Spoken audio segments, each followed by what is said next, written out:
गड़ल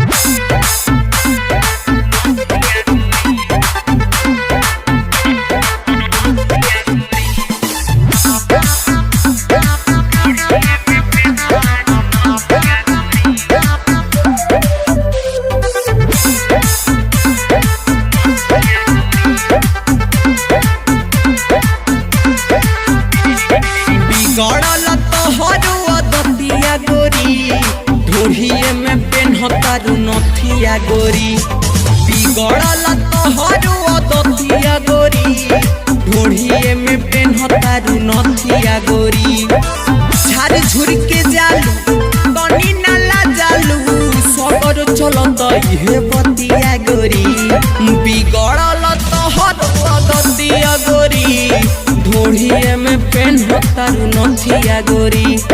बिगड़ल तोहरुआ दतिया गोरी ढोढ़िए में पेन्हतारू नथिया गोरी।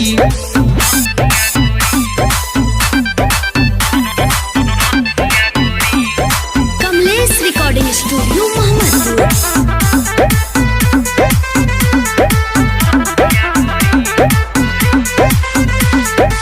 नयका ड्रेस पेन्ही घुमेलू सरिया हम हो तो पये बाछी तोहर लौके गोदाम हो। अरे तोप ले रे ऊपर से नीचे तहर लौका कुल हो।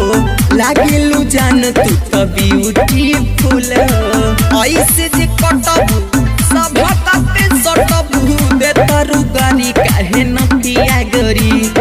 बिगड़ल तोहरुआ दतिया गोरी ढोढ़िए में पेन्हतारू नथिया गोरी। बिगड़ल तोहरुआ दतिया गोरी ढोढ़िए में पेन्हतारू नथिया गोरी। Kamlesh recording studio Mohammadpur.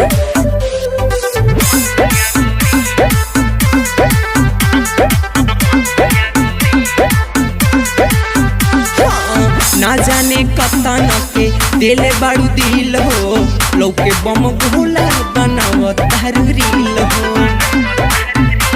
अरे सुनो ए हो आज समझा दो डीजे कमलेश के ये स्टाइल हो कहना देश के।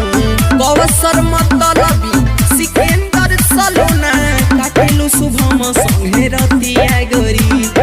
बिगड़ल तोहरुआ दतिया गोरी ढोढ़िए में पेन्हतारू नथिया गोरी। बिगड़ल तोहरुआ दतिया गोरी ढोढ़िए में पेन्हतारू नथिया गोरी।